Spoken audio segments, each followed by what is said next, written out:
আসসালামু আলাইকুম প্রিয় ফুটবল ফ্যান্স। কোপা আমেরিকার ফাইনাল স্কোয়াডটা নিশ্চয়ই দেখেছেন, যেটা লিওনেল স্কালোনি গতকালকে দিলেন, এবং এটাকে কেন্দ্র করে অনেক বড় রকমের বিশ্লেষণ করার কিছু নেই, কারণ আগের একটা ভিডিওতে বলেছিলাম দিন শেষে এই প্লেয়াররাই থাকছেন, এবং আসলে এই জিনিসটাই দেখেছি। অনেকেই আগে থেকে ব্যাপারগুলো আন্দাজ করতে পেরেছিলেন। কয়েকটা জায়গা নিয়ে অবশ্যই অনেকের একটু হলেও হতাশা থাকবে, এবং দিন শেষে এই জিনিসটা মাথায় রাখতে হবে, মাত্র ২৬ জন প্লেয়ারকে নেওয়া যায়, এবং আর্জেন্টিনার কাছে এই মুহূর্তে ৩০-এর উপরে, কিছু কিছু ক্ষেত্রে আমার কাছে তো মনে হয় ৩৫ জন প্লেয়ার আছেন যারা কিনা স্টার্টিং লাইনআপে থাকতে পারেন। তাই বেশ কয়েকজন ফুটবলারকে কেন্দ্র করে হতাশা থাকাটা খুব একটা বেশি অমূলক কোনো ব্যাপার নয়। আবার একই সঙ্গে এই জিনিসটা বুঝতে হবে যে প্লেয়ার বাই প্লেয়ার পজিশন ধরে যাদেরকে কোচের বেস্ট মনে হয়েছে তাদেরকে তিনি নিয়েছেন।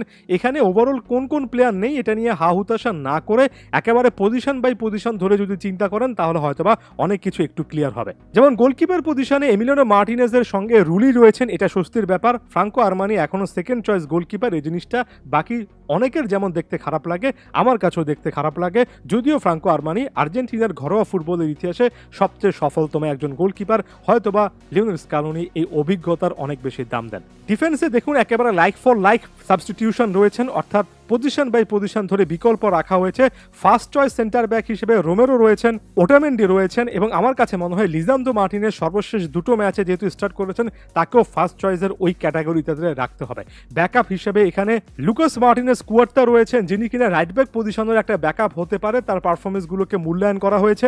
জার্মান পেসজেলার জায়গায় বালের দিকে দেখতে পারলে আমাদের অনেকেরই ভালো লাগতো, এমনকি আমারও ভালো লাগতো। তবে এই ক্ষেত্রে পেসজেলার এক্সপিরিয়েন্সটা বড় রকমের একটা ম্যাটার করবে, সেই জিনিসটা এর আগেও ধারণা করেছিলাম, এবং দিন শেষে এক্সপিরিয়েন্সকে মূল্যায়ন করাটা অনেক খারাপ কোনো কিছু নয়। হয়তোবা অনেকের চোখে বেস্ট পসিবল ডিসিশন নয়, তবে একই সঙ্গে সবচেয়ে খারাপ ডিসিশনও নয়। রাইট ব্যাক পজিশনে বড় মতো মলিনা মন্তিয়াল রয়েছেন, লেফট ব্যাক পজিশনে মার্কোস অ্যাকুনিয়া এবং নিকোলাস ত্যাকলেফিকো, অর্থাৎ এখানে যথেষ্ট ব্যাকআপ কিন্তু রাখা হয়েছে। ডিফেন্সিভ পজিশনে আপনার ব্যাকআপ রাখতেই হবে।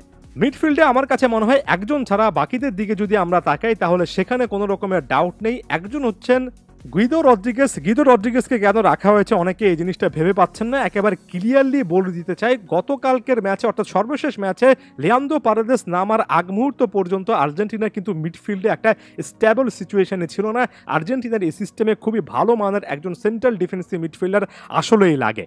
আর ডিফেন্সিভ মিডফিল্ড এমন একটা পজিশন, এখানে আপনার ব্যাকআপ রাখাটা ম্যাক্সিমাম কোচের জন্য, শুধুমাত্র স্কালোনি না, ম্যাক্সিমাম কোচের একেবারে বাই ডিফল্ট একটা বৈশিষ্ট্য। কারণ অনেক সময় টুর্নামেন্টে আপনার ডিফেন্সিভ মিডফিল্ডকে অনেক ডিস্ট্রাকটিভ ফুটবল খেলতে হবে, প্রতিপক্ষ প্লেয়ারকে আক্রমণ করতে হবে, তাদেরকে ট্যাকল করতে হবে, তাদের থেকে বল কেড়ে নিতে হবে। এগুলো করতে গিয়ে ইনজুরির যেমন সংখ্যা থাকে, তেমনি বারবার হলুদ কার্ড দেখারও কিন্তু বা কার্ড দেখারও একটা সংখ্যা থেকে যায়।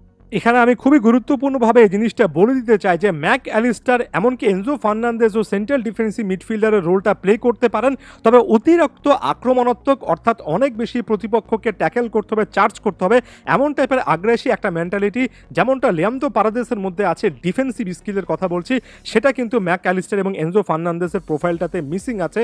তাই এই জায়গা থেকে পারেদেসের থাকাটা, বিশেষ করে কোপা আমেরিকার ম্যাচে থাকাটা অনেক বেশি করে ইম্পর্টেন্ট, কারণ কোপা আমেরিকাতে অনেক প্রতিপক্ষ যথেষ্ট মারমুখী ফুটবল খেলে, অনেকে আবার অনেক বেশি আক্রমণাত্মক ফুটবল খেলে।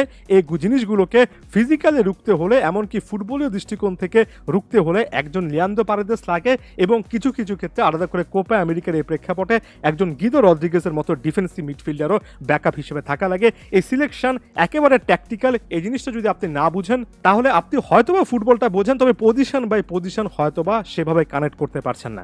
ফাইনাল থার্ডে বড় মতো সকলে রয়েছেন। গার্নাচো থাকবেন, জানা কথা, গার্নাচো ছিলেন। নিকো গনজালেসের ক্ষেত্রে একই কথা প্রযোজ্য, তবে যে জিনিসটা ভালো লেগেছে সেটা হচ্ছে শেষ পর্যন্ত কার্বনি কিন্তু এখানে থেকে গিয়েছেন।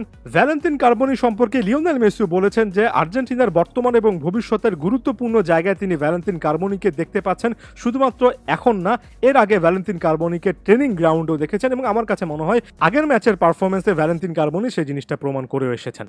যারা দিবালাকে খুঁজছেন, দিবালা চ্যাপ্টারটা অনেক আগে শেষ হয়ে গিয়েছে। দিবালা কোচকে শুভকামনা জানিয়েছেন, নিজেদের মধ্যে ভালো কথাবার্তার আদান প্রদান করেছেন, এগুলো আরো প্রায় 10 দিন আগের কথা। হতাশা থাকবে, খারাপ লাগা থাকবে, তবে দিবালা চ্যাপ্টারটা বাদ দিয়ে কিন্তু আরো একটা কোপা আমেরিকা মিশনে যেতে হবে।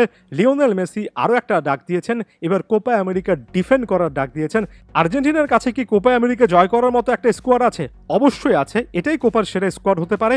আর্জেন্টিনা কি এবার এটা ডিফেন্ড করতে পারবে? ওয়েল, সেটা আসলে দেখা যাক, কেউ এই জিনিসটা বলতে পারে না। তবে স্কোয়াডটা যে ভালো হয়েছে, ব্যালেন্সড হয়েছে, এটা নিয়ে কোনো ডাউট নেই। ধন্যবাদ সবাইকে।